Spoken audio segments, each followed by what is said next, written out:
పోలవరం ప్రాజెక్టులో diaphragm wall pending పనులకు కేంద్రాన్ని నిధులు కోరినట్లు రాష్ట్ర జలవనరుల శాఖ మంత్రి నిమ్మల రామానాయుడు తెలిపారు. కూటమి ఎంపీలు కేంద్ర మంత్రులతో కలిసి కేంద్ర జలశక్తి శాఖ మంత్రి సిఆర్ పాటిల్ను నిమ్మల ఢిల్లీలో కలిశారు.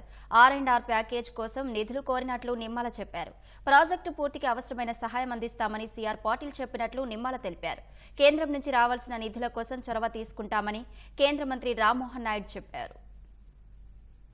విధ్వంసానికి గురైనటువంటి పోలవరం ప్రాజెక్టుని మళ్ళీ పునర్నిర్మాణం చేసుకోవడానికి ఏదైతే ఆ డయాఫ్రమ్ వాల్ ఏదైతే మరి 40% నష్టపోయినటువంటి స్థితిలో సిడబ్ల్యూసి చైర్మన్ కానీ గవర్నమెంట్ ఆఫ్ ఇండియా కానీ ఏదైతే మళ్ళీ ప్యారలల్గా మరి కొత్త డయాఫ్రమ్ వాల్ నిర్మాణం చేయాలని సూచించినప్పుడు దాన్ని కూడా క్లియర్గా ఏదైతే ఇప్పుడు ప్రజెంట్ ఉన్నటువంటి ఏజెన్సీతో పనిచేయడమా లేకపోతే కొత్తగా టెండర్లోకి వెళ్ళడమా న్యూ టెండర్స్ అని వాళ్ళనే డైరెక్షన్ వాళ్ళనే మరి తీసుకోవడం కానీ అదేవిధంగా ఏదైతే సీజన్లు వేస్ట్ అవ్వకుండా ఈ యొక్క రైనీ సీజన్ పూర్తయిన వెంటనే మళ్ళీ నవంబర్ నుండి మళ్ళీ కనీసం మరి పనులు ప్రారంభించుకోవాలంటే ముందుగానే డిజైన్స్ని మరి క్లియర్ చేసుకోవాల్సిన అవసరం ఉంది.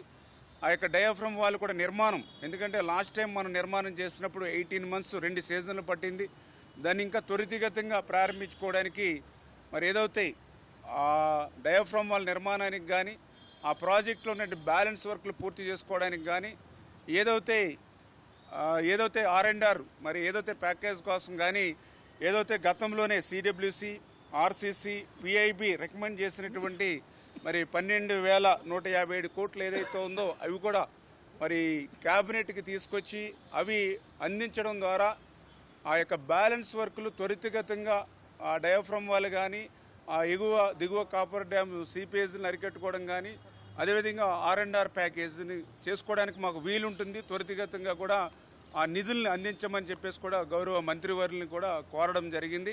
అన్ని కార్యక్రమాలు కూడా టైం బౌండ్గానే చేస్తాం. ఇది ఆంధ్రప్రదేశ్ రాష్ట్రానికి ఎంత ముఖ్యమో కేంద్ర ప్రభుత్వానికి మన ఎన్డీఏ గవర్నమెంట్కి కూడా అంతే ముఖ్యం. కాబట్టి మా వంతు ఎక్కడ కూడా ఎటువంటి జాప్యం లేకుండా సహాయ సహకారాలు అన్నీ కూడా అందిస్తామని చెప్పి ఆయన కూడా ఒక సంకేతం కూడా మాకు ఇవ్వడం జరిగింది.